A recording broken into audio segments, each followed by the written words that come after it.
Hello everyone, আসসালামু আলাইকুম। আশা করছি সকলে আল্লাহর অশেষ রহমতে অনেক অনেক ভালো আছেন। আজকে আমাদের যে ভিডিওটি টপিকস সেটি হচ্ছে কিভাবে পড়লে সরকারি চাকরি পাওয়া সহজ হবে। তো আমরা কিভাবে আমাদের অনার্স শেষ হওয়ার পরই আমরা কাঙ্ক্ষিত চাকরি যেটা আমাদের লাইফ সেটেল করার জন্য দরকার সেটা পেতে পারি, বা যেটা পাওয়ার খুব সহজ হবে, সেই বিষয়টা নিয়ে আজকে আলোচনা করব। তো ঠিক আছে, কথা না বলে আমরা শুরু করছি। আমাদের আজকের আলোচনার বিষয়বস্তু হচ্ছে কিভাবে পড়লে সরকারি চাকরি পাওয়া সহজ হবে। সরকারি চাকরি পাওয়ার জন্য আপনি কিভাবে পড়বেন? অনেকেই আমরা বলে থাকি টাকা ছাড়া সরকারি চাকরি পাওয়া প্রায় অসম্ভব। বাট আপনি যদি একটু নিজেকে যোগ্য করে তুলতে পারেন তাহলে চাকরি কিন্তু আপনাকে খুঁজবে। এটি সত্য কথা, এটাই বাস্তব কথা। মূল কথা হলো আপনাকে সকল বিষয়ের উপর পরিপূর্ণ জ্ঞান থাকতে হবে। সাধারণত চাকরির জন্য নির্দিষ্ট সিলেবাস রয়েছে। এই সিলেবাস অনুযায়ী বিভিন্ন বই আপনাকে পড়তে হবে, এবং ভালো চাকরি পাওয়ার জন্য আপনি অনার্সে পড়া অবস্থায় বা একাডেমিক পড়াশোনার পাশাপাশি চাকরির প্রস্তুতি গ্রহণ করতে পারেন, বা করতে হবে, এটাই সত্য কথা। কারণ পড়াশোনা শেষ করে চাকরির জন্য প্রস্তুত হওয়ার একমাত্র হতাশার কারণ আমি বলবো, তখন বয়স নিয়ে চিন্তা করে অনেকেই কী করে, পড়াশোনার আগ্রহ হারিয়ে ফেলে। তাই আমি বলবো সময় থাকতে নিজেকে প্রস্তুত করে তুলুন। সাধারণত প্রতিযোগিতামূলক পরীক্ষায় কোনো সিলেবাস আমরা জানি যে থাকে না, তবে আমি এখানে কয়েকটা টপিকস দিয়েছি, বাংলা, ইংরেজি, মানে নিম্নের যে টপিকসগুলো, এই টপিকগুলোতে সাধারণত বেশিরভাগ কোশ্চেনগুলো আসে থাকে, মানে পরীক্ষায় এসে থাকে। সেই টপিকসগুলোর মধ্যে কী কী, আমি এখানে যে 4টা সাবজেক্ট আপনাদের জন্য রেডি করেছি, একটা হচ্ছে বাংলা, একটা হচ্ছে ইংরেজি, একটা হচ্ছে গণিত, একটা হচ্ছে সাধারণ জ্ঞান। এই 4টা সাবজেক্ট থেকে মোটামুটি সাধারণত প্রশ্নে আসে চাকরির ক্ষেত্রে। এখন এই 4টার আবার সাব ক্যাটাগরি হিসেবে আমি পাশে দিয়ে দিয়েছি। এখানে বাংলার মধ্যে রয়েছে 2টা বিষয়, একটা হচ্ছে ব্যাকরণ আর একটা হচ্ছে সাহিত্য, এবং ইংরেজির মধ্যে রয়েছে 1 নম্বর হচ্ছে গ্রামার, আর একটা হচ্ছে অন্যান্য দিয়েছি আমি। যাই হোক, আমরা এটার বিস্তারিত আলোচনা যখন করব তখন আশা করছি আরও ডিটেলস জানতে পারবেন আপনারা। যাই হোক, গণিতের মধ্যে রয়েছে আমি 3টা পার্ট বের করছি। 1 নম্বর হচ্ছে বীজগণিত, আর হচ্ছে পাটিগণিত, আর হচ্ছে জ্যামিতি, এবং সর্বশেষ যে সাবজেক্টটি রয়েছে সেটি হচ্ছে সাধারণ জ্ঞান। এই সাধারণ জ্ঞানের মধ্যে আমরা 4টি ভাগে ভাগ করেছি, অথবা 4টা ভাগ আছে এটার মধ্যে। সাধারণ জ্ঞানের আসলে কি কোথা থেকে প্রশ্ন আসতে পারে সেটা হচ্ছে 1 নম্বর হচ্ছে আমাদের দেশ নিয়ে বা বাংলাদেশ, আরেকটা রয়েছে আন্তর্জাতিক, আরেকটা হচ্ছে বিভিন্ন খেলাধুলা সম্পর্কিত প্রশ্ন, আরেকটা হচ্ছে আমাদের ইতিহাস নিয়ে প্রশ্ন। এই 4টা ক্যাটাগরির এবং 4টার যে সাব ক্যাটাগরি রয়েছে, এগুলো আমরা কিভাবে পড়বো বা কিভাবে পড়লে আমাদের চাকরিতে আমরা বা প্রশ্নগুলো উত্তর দিতে পারবো, সম্পূর্ণ আমরা আলোচনা করব আজকের এই ভিডিওতে। আপনাদের কাছে অনুরোধ রইল ভিডিওটি একটু লম্বা হলেও প্রথম থেকে শেষ পর্যন্ত না টেনে সম্পূর্ণ ভিডিওটি দেখবেন। আশা করি আপনার এই ভিডিও থেকে আপনাদের জন্য অনেক উপকার হবে, বা কিছুটা হলেও উপকার হতে পারে। আর যদি একটু ভালো লাগে, বা আপনারা চাইলে আমার ভিডিওটাকে লাইক দিতে পারেন, অথবা কমেন্ট করতে পারেন কেমন হয়েছে, আপনার মতামত আপনি জানাতে পারেন। সেই সাথে যদি বেশি ভালো লাগে তাহলে আপনি আমার চ্যানেলটা সাবস্ক্রাইব করে রাখবেন এবং বেল আইকনটিতে ক্লিক করে রাখবেন। যাই হোক, আমি আর কথা বাড়াবো না, কথা না বাড়িয়ে আমাদের মূল আলোচনা আমরা আবার ফিরে আসি। যাই হোক, সাধারণত এই 4টা সাবজেক্টের যে সাব ক্যাটাগরি, আমরা সেই সাব ক্যাটাগরি সম্বন্ধে আমরা জেনেছি। এখন আমরা এই 4টা সাবজেক্ট এবং তাদের সাব ক্যাটাগরিগুলো আমরা কীভাবে পড়াশোনা করলে বা কীভাবে পড়াশোনা করলে আমাদের পড়াগুলো কমপ্লিট করতে পারবো বা চাকরি লাগায়, তাহলে আমরা 2য় নম্বর স্টেপটার নাম দিয়েছি কি, কীভাবে পড়লে বেশি ভালো হবে। সেক্ষেত্রে আমরা একটা করে আলোচনা করি। প্রথমে আসেন বাংলা। বাংলার জন্য যেটি আপনাকে প্রিপারেশন নিতে হবে, এখানে আমি দিয়েছি, হেডিং দিয়েছি বাংলা প্রিপারেশন। বাংলা প্রিপারেশনের জন্য আমি এখানে 3টা বইয়ের নাম লিখেছি। উচ্চতর বাংলা ব্যাকরণ ও রচনা, এটা হচ্ছে অধ্যাপক নিরঞ্জন অধিকারী স্যারের বই। আরেকটা বইয়ের নাম লিখেছি আমি আধুনিক বাংলা ব্যাকরণ এবং নির্মিতি। আরেকটা বইয়ের নাম লিখেছি বাংলা ব্যাকরণ, এটা হচ্ছে মাহবুবুল হক স্যারের বই। এই যে এই 3টা বই থেকে, আমি বলছি না যে আপনি 3টাই পড়েন, কোনো দরকার নাই, এত প্রেশারের কোনো প্রয়োজন নাই। আপনি এই 3টা বই থেকে যে কোনো একটা বই চুজ করতে পারেন, চুজ করে যে কোনো একটা বই কিনবেন। এরপরে আপনি যেটা করতে পারেন, এটার পাশাপাশি আরেকটু ভালো করার জন্য যেটা আপনি নিতে পারেন সেটা হচ্ছে, আমি সাজেস্ট করব 8ম এবং 9ম শ্রেণীর বাংলা ব্যাকরণ একটা বোর্ড বই থাকে, সেই বোর্ড বইটা আপনি ফলো করতে পারেন। সেই বোর্ড বই থেকে আপনি কি দেখবেন, আমরা এখন সেটি নিয়ে আলোচনা করব। সেটির মধ্যে মানে 8ম শ্রেণী এবং 9ম শ্রেণীর যে বোর্ড বই, সেই বোর্ড বই থেকে আপনারা কি পড়তে পারেন। আপনি 8ম এবং 9ম শ্রেণীর যে বোর্ড বইয়ের কথা বলেছি আমি, এই 8ম এবং 9ম শ্রেণীর বোর্ড বই থেকে আপনি যেই বিষয়গুলো স্পেসিফিকভাবে ফলো করবেন সেগুলোর মধ্যে 1 নম্বরে আমি দিয়েছি সমাস, 2 নম্বরে আমি দিয়েছি সন্ধি,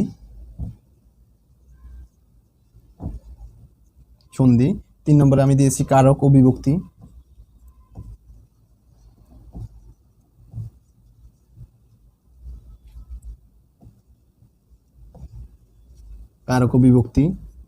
4 নম্বরে আমি যে টপিক্সটার নাম দিয়েছি সেটা হচ্ছে এক কথায় প্রকাশ,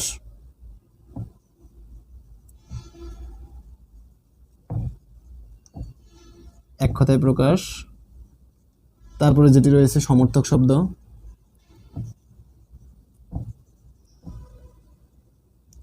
শব্দ, মোটামুটি এই কয়টা পড়লে আপনার দ্যাটস এনাফ, আর লাগবে না।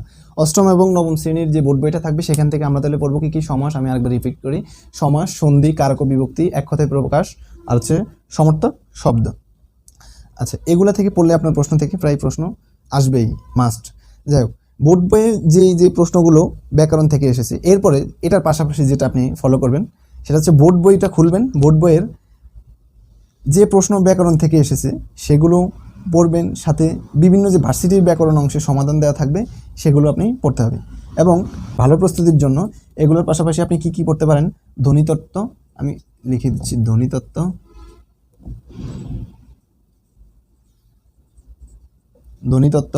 2 নম্বরে রয়েছে, আমি মুখে বলি কারণ লিখতে গেলে অনেক সময় হবে এবং ভিডিওটা অনেক বড় হয়ে যাচ্ছে, ধ্বনিতত্ত্ব। এরপর রয়েছে শব্দ গঠন ও প্রকরণ, পুরুষ, অনুসর্গ, উপসর্গ, বাক্য প্রকরণ ও রূপান্তর, ক্রিয়ার কাল এবং পদ, ধাতু, বিরাম চিহ্ন, বাচ্য ও বচন, এগুলো আপনার পড়তে হবে। এটা হচ্ছে আপনার স্পেশালি মানে ভালো প্রিপারেশনের জন্য। এগুলোর বাইরে বাংলা ব্যাকরণ থেকে খুব একটা বেশি প্রশ্ন, মানে যেগুলো আমি এতক্ষণ আলোচনা করছি এগুলোর বাইরে থেকে আসলে বাংলা ব্যাকরণ থেকে প্রশ্ন বেশিরভাগ আসে না, এর বাইরে থেকে এর মধ্যেই পেয়ে যাবেন ইনশাল্লাহ, আশা করি। আর এই অংশে ভালোভাবে পড়লে বাংলা থেকে মোটামুটি আপনি বলা যায় যে ভালো একটা মার্কস তুলতে পারবেন। যাই হোক, এখন আমাদের বাংলা গ্রামার শেষ। বাংলা গ্রামারের পরে আমরা যেটা হচ্ছে আমরা বাংলা সাহিত্যের জন্য এবার রয়েছে আপনি বাংলা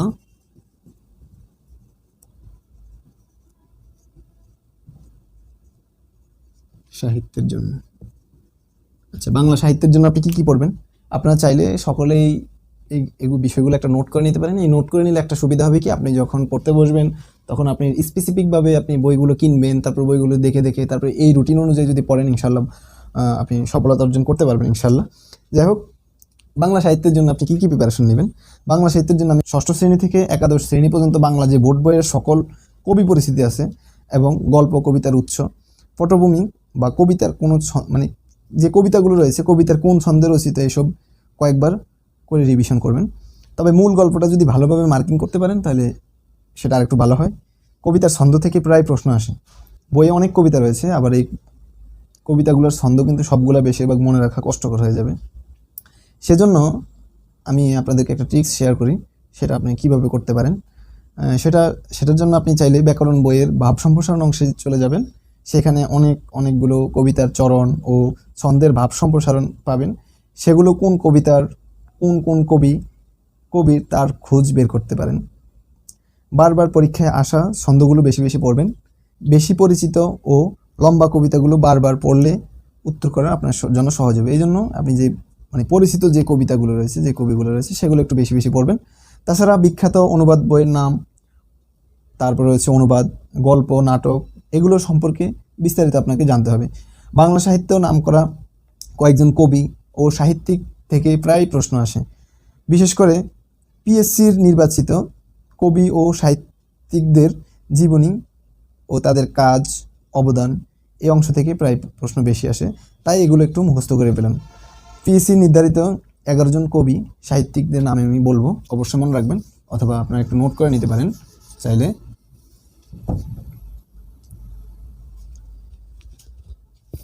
পিএসসি নির্ধারিত 11 জন কবি।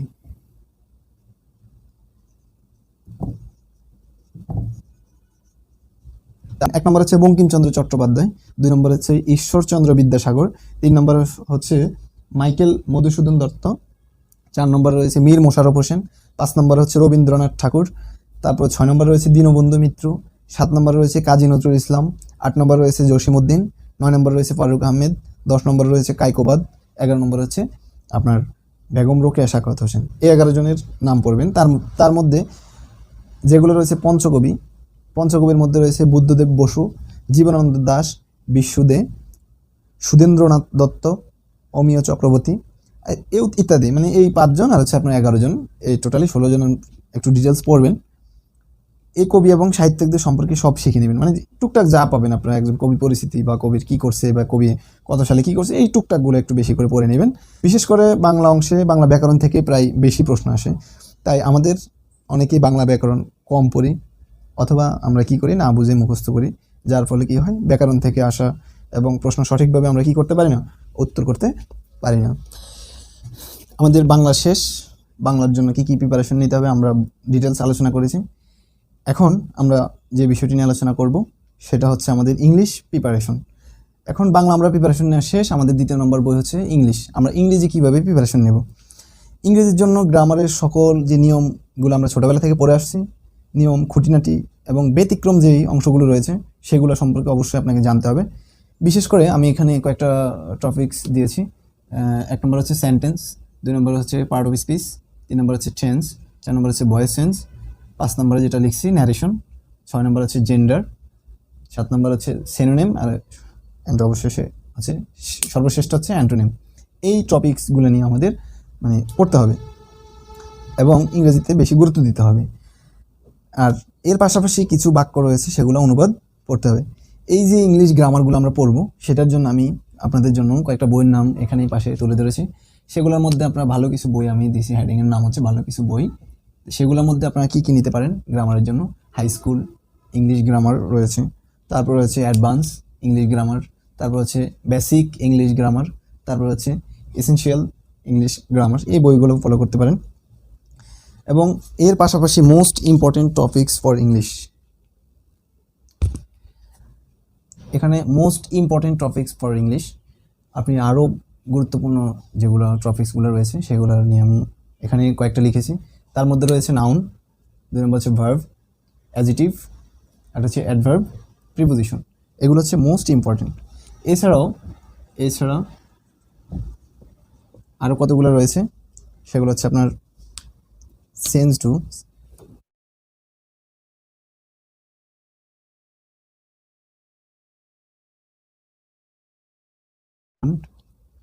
তারপরে রয়েছে আইডম ফ্রেজ, আমি বলি মুখী আইডম ফ্রেজ, তারপর রয়েছে কারেক্ট ওয়ার্ড, তারপর হচ্ছে সিনোনিম অ্যান্টোনিম তো বলছি আগে, তারপর রয়েছে আপনার ভোকাবুলারি।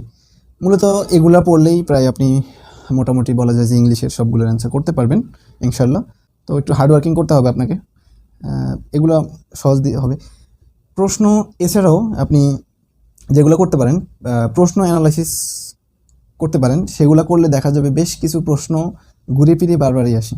এই জন্য আপনাকে যে ক্রাইটেরিয়াটি ফলো করতে হবে সেটা হচ্ছে পূর্বের যে প্রশ্নগুলোর ধারা অনুযায়ী প্রশ্নের যে